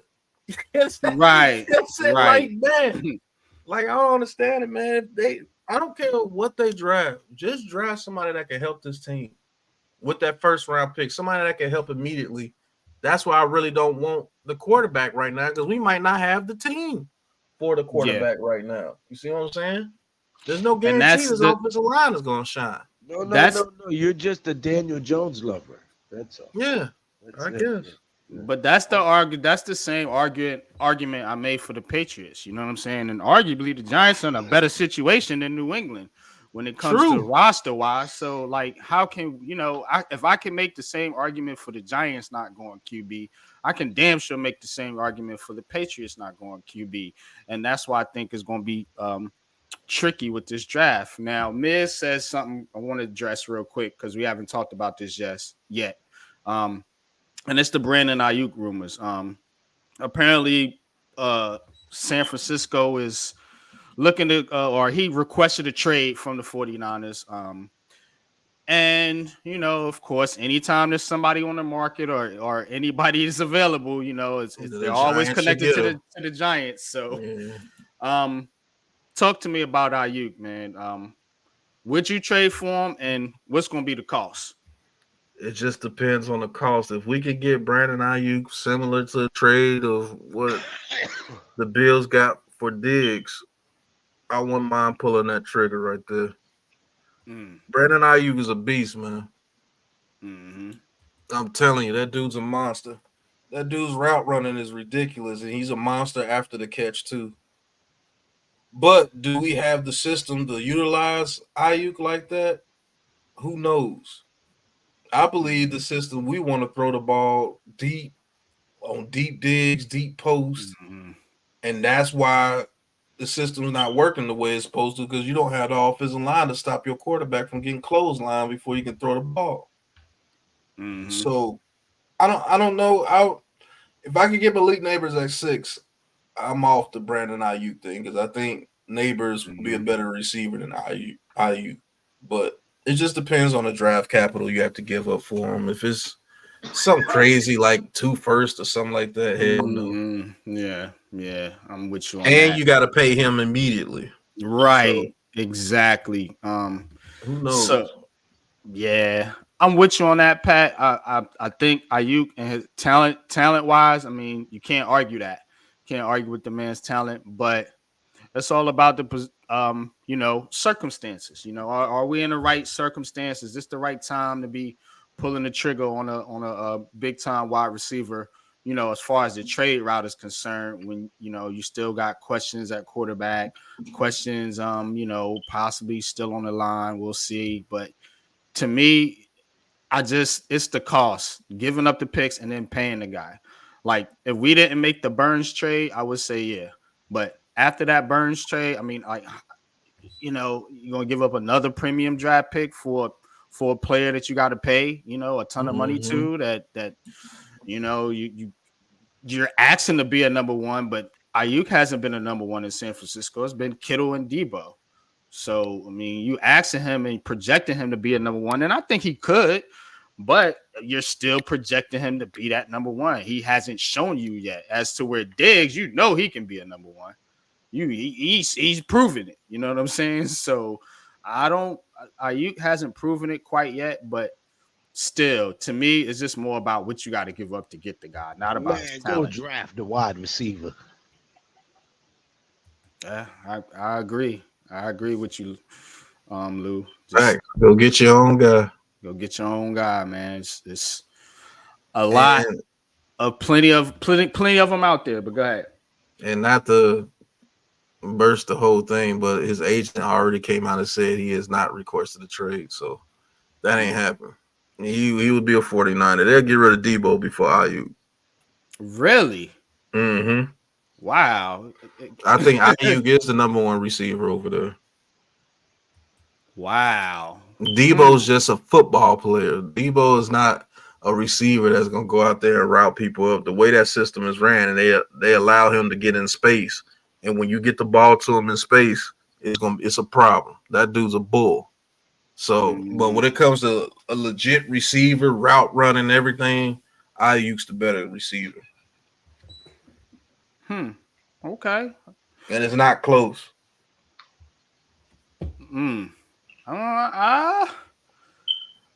Samuel's pretty good. I told you. I don't know, man. I told you he's a football player. You get the ball to him in space.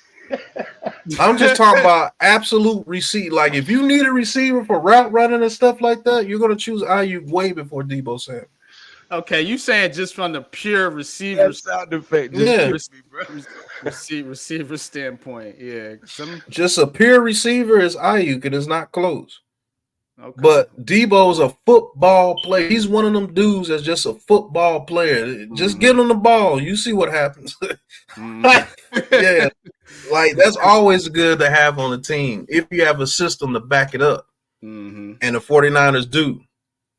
Like, with Debo Samuel, he's not a route runner, bro. It's the system that they run that allows him to get, I don't know how they do it, but they always get somebody open in the middle of the field. It's crazy. You know it's coming and you can't stop it. I don't know nothing about it. Yeah, that's crazy. I'm gonna have to study up on them, man, because you know what they're trying to do.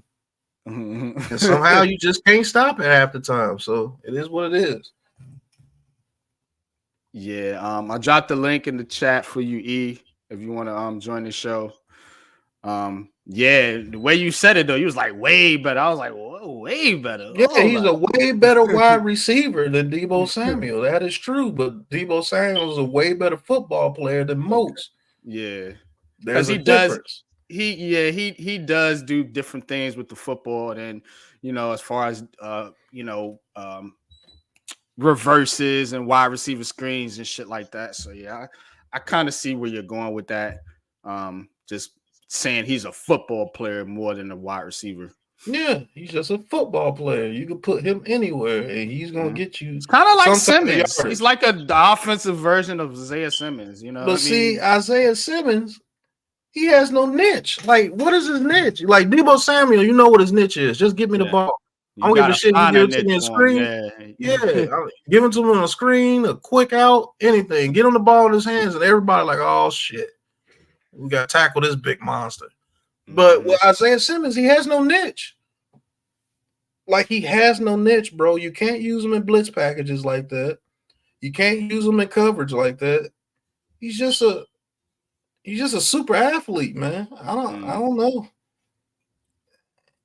That's why I'm saying it would be better for his career for him to just make himself either a pure safety or a pure edge rusher.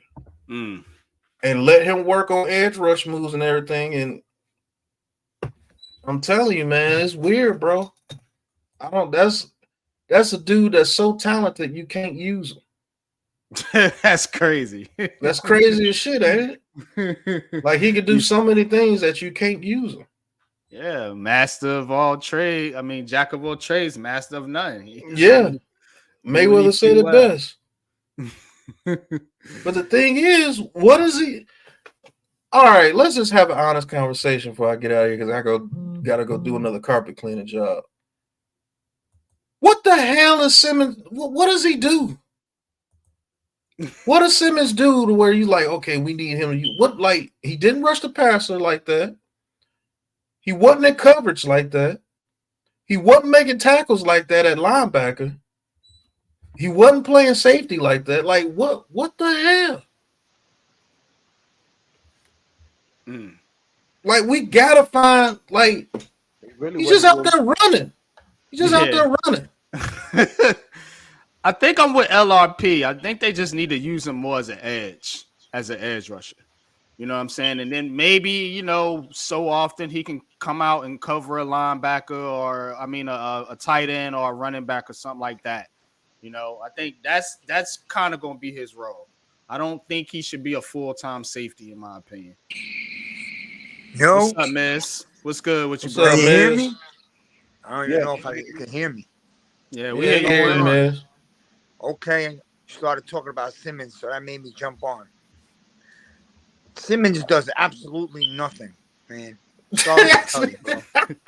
Damn. You got 5 positions, you don't got 1. And that's the problem with this guy, and it's been like that since draft day. Yeah, facts. It was like that in Arizona. Yeah, I don't think it's going to change, man. He might be a hell of an athlete, but he don't have 1 position. You got 5, you don't got 1. I don't know. I'm a strong believer in that. Yeah, I think you got to kind of find where you want him to be. And I don't think a coach has done that yet. You know what I'm saying? And it sucks for Isaiah Simmons, but, I'm with Pat. You got to find a role for him and keep him in that role and say, look, this is what you're going to do. You know what I'm saying? We don't need know you. what you're good at and do it. Word up, man. But I guarantee you he's not on the Giants next year. I guarantee you we're in the middle of a year where we're trying to rebuild. He's only on a 1-year contract. Yeah, he's a holdover for 1 more year while they try to figure out exactly what this team's going to be by maybe next year or the year after. So, but I just don't see him long. Where's he playing long term? Let's be honest. Where are you putting him? That's what I'm saying, Miz. I think we need to get him on some steak and potatoes. Let him get 15 pounds and let him play edge rusher. And let's go with Ojulari, Simmons, Thibodeau, and Burns. And if we get a decent Isaac, so what? I'm like Miz on that part. You start complaining if we get an edge rusher in the second round, I'm smacking somebody because you don't know your history. You don't know your history. You just complaining.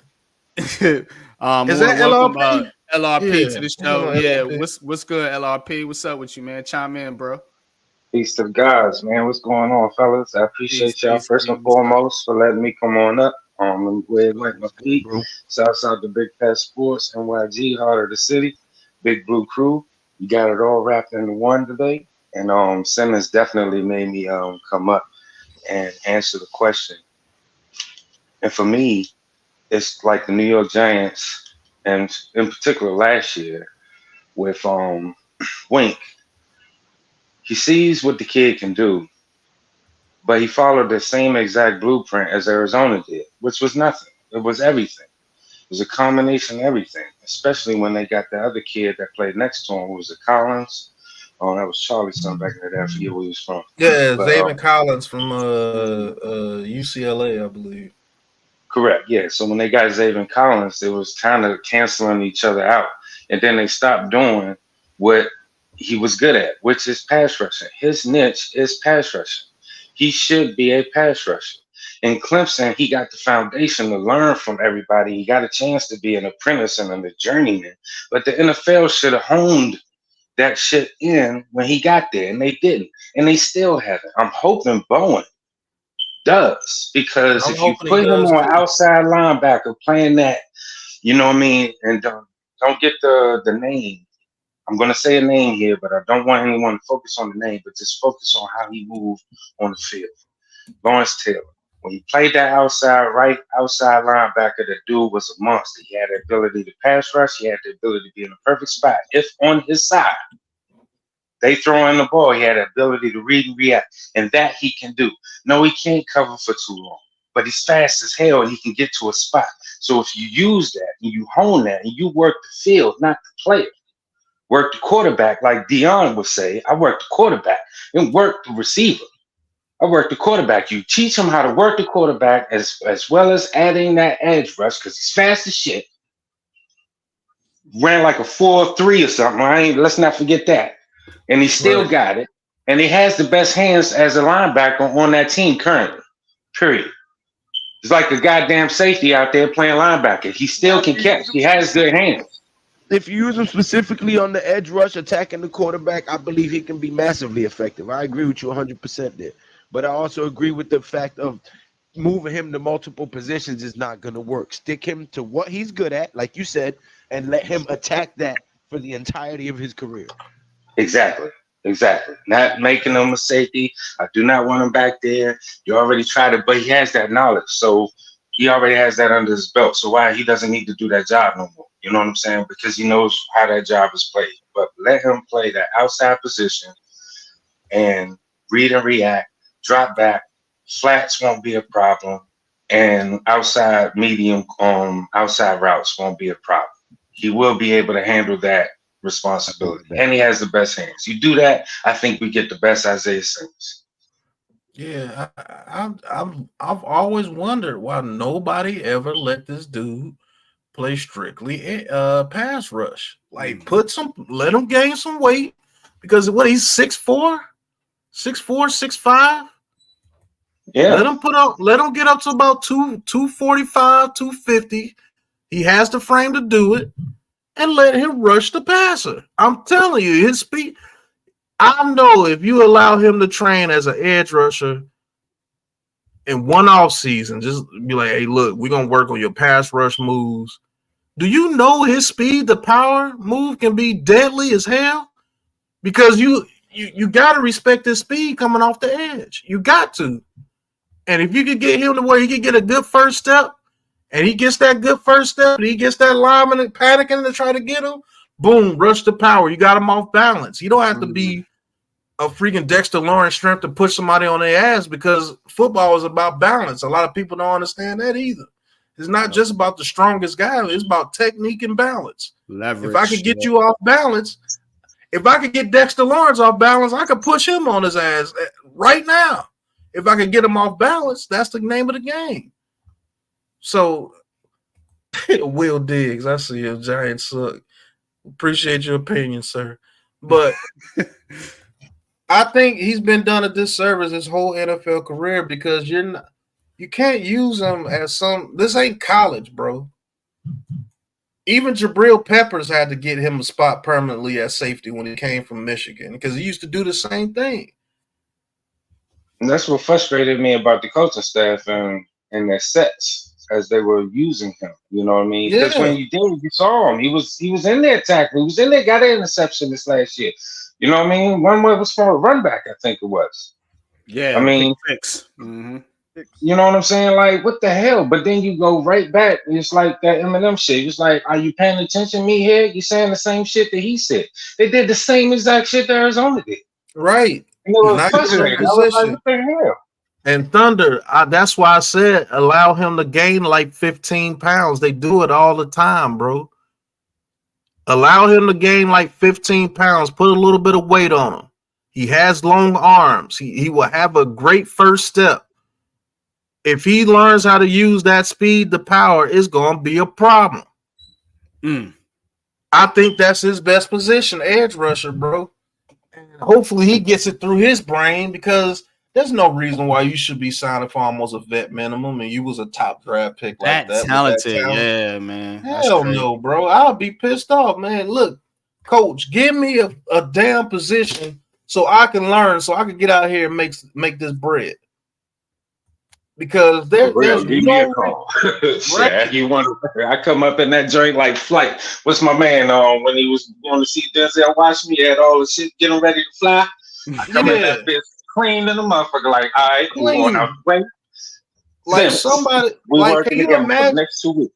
Man, can you imagine him on stunts? The way that this guy runs stunts in his defense. If you looked at Bowen before crying about him and looked at what he did, could you imagine him on a stunt with Dexter Lawrence taking two people and letting that fast son of a gun stunt in the middle of your line? He's gonna get there before that other guy could pretty much react if they don't know the stunt is coming. So according to NFL.com, Isaiah Simmons player profile, 6'4", 238, 33.5-inch arms, 9 3/4-inch hands. So that's his measurables. Why in the hell is he out there in the field? That dude should be all around the goddamn line of scrimmage like a Troy Polamalu. Whatever you get, bro. batting down, read and react, bro. All you got to do is move. That's all you got to do. Read, react, and move. Period. I'm telling you, bro. And if you're scared about him holding up in the run game, because he's not going to be the full-time starter because you got Burns and Thibodeau. Mm-hmm. And Ojulari. So, and Ojulari. He's coming in on passing downs. Let 238. Let him get to 250. He has the frame to do it. Let him get to 250. And hell, he might be taking reps from Ojulari. I'm telling you. Or you run that 5-man across the line of scrimmage, and you got that monster on the outside, and you got Brian Burns, somebody standing up going towards the middle of the field with Dex. Come on, man. Yeah, shit. I'm telling you. Right behind goddamn Brian Burns hip. What? You got to make a choice. Yeah, you're going to have to make a choice. Who you going to let come in there? Who you going to let come in there? Because Brian Burns he's proven that he could get past the guard with ease. Thibodeau on the outside, Simmons on the outside, Dex, and whoever other defensive tackle you want to get. Let's say we get a Braden Fisk in the second round or something. Fisk, Dex, and those three monsters around the line of scrimmage with 5, and we still got 6 in coverage. Come on, man. Mm-hmm. Get that dude, man. Get that dude to at least 245, like Thunder said. Yeah, you want him to keep that speed. That was the next question I was going to ask you. Would that compromise his speed a little bit, adding that much weight? It's only 7 pounds. That will be the strength and conditioning coach in the medical field. That will be their responsibility to make sure that they add these pounds on. They add this nutrition and the muscles and all that sports science stuff that we all know. They will have to. That's on them. You know what I'm saying? Just don't let them do what Ojulari did. And you good. Right. And that's my concern. You see where I'm going with it. Because Ojulari added like 15 pounds of pure muscle somehow. So I don't know how he did that, but he's paying for it. I'll tell you that now. But shit, you could talk to that Miz. Miz said the shit last year. The year that he did it, he said, man, I don't like the way Ojulari put on that muscle, Mm-hmm. and it didn't work out. Yeah, you left weights, Miz. Talk to us, man. What's that do to you, man, when you put all that muscle in? It's orange juice, and it goes straight into your ass cheek, brothers. That's the best way of gaining muscles, because when you do that, you gain so fast because you're lifting so heavy. You take away your flexibility, your bendability, all the stuff. Be an edge rusher or be a line or NFL player, and it's no doubt it causes injuries, bro. Bottom line, and that's what's happened to this guy. Injuries since that moment. Injuries. That's some of that.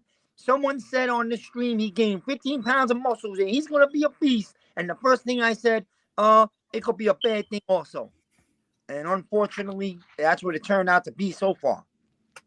You got two examples, Miz, and if I may interject, you got one on the offensive side with Daniel Bellinger. He went out there and did the muscle treatment on the other end, on the other spectrum, and you build yourself and your body out of contention. You know what I mean? It was the cornerback from the Colts, or safety from the Colts, did it a long time ago. Real diesel, cut up like a motherfucker. That's good for stage.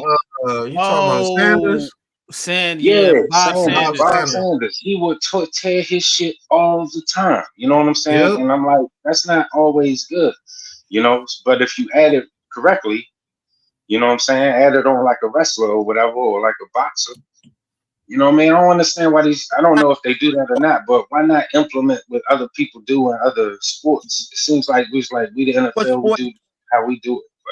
But, you know what I mean? Stanton for the Yankees, bro. The last few years, he's been built like a goddamn god. He can't keep his back right. This offseason, he went and got a trainer. He came off the weights and did a lot of yoga, stretching, and he slimmed down, lost about 20 pounds of muscle weight. And, well, he's playing. You know, he might have a bounce back here. I don't know. He's got like 4 home runs, but it's not even about that. He's healthy. He's playing. So, you know, like, it all depends on what sport, what position you play. Like, you know, listen, man, build up your body into muscles and all that for linebackers. That was good back in the 80s and early 90s. I don't know if that's the same body today. Right. Because they're not training the same way they used to. Like back in the linebackers were about smashing the shit out of you. Today, it's got to be more about speed and athletic ability. So it's different. Yeah. Thanks for letting me chime in, guys, man. I appreciate it. Enjoy the rest of the Sunday. Awesome show. We can drop down and we'll continue to listen. But appreciate y'all, man. Appreciate you too, NYG. We about to wrap it up. We about to wrap it up right now. One more quick example. Go ahead, Miss. A man coming out of college we all thought was going to be a monster. And honestly, I think that his body hasn't allowed him to. And that's Chase Young. Yeah. And Chase Young takes plays off too, man. That dude, I don't know what's wrong with him, man. Man. He look like he gonna be. Right? He might look like might be a little bit worse than Javion. It's motor, right? But he put on his mask. If you look at Chase Young right now, if you watch him play his games, he looks like he has a hard time even bending down and touching the floor. I'm telling you, he's put on a massive amount of muscles. It definitely destroys your back. Tally Rand, good to see you, Tally. Says, yup, appreciate you tuning in. Lighter weights with more reps, stressing, and endurance training. But yeah, man, appreciate all y'all for joining in. We're gonna go ahead and wrap up the show. It's been almost 2 hours. Definitely appreciate y'all chiming in. Got one more show to do until the draft, and we're gonna turn up at the draft. So y'all stay tuned. Keep it locked here. Unpopular Opinion Sports, Big Pat Sports Talk, G Nation Inside Sports, Miz in the midday, and our special guest today, man, my man LRP from the Shakedown crew, man. Definitely go check them brothers out, man.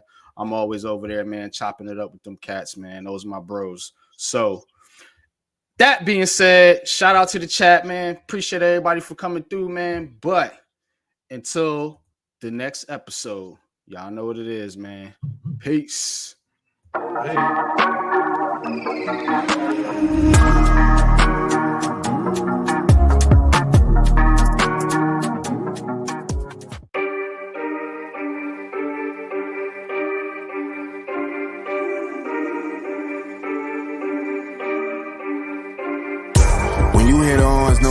time. And you know me and my bros on the same time. No brakes, green light. No brakes, I got the green light. When you hit ons, know it's game time. And you know me and my bros on the same time. No brakes, green light. No brakes, I got the green. We gon' tear it down, tear it down, tear it down, yeah. We ain't going out, we ain't going into town, no. Money ain't the mission, no, we coming for the crown, yeah. Yeah, yeah, we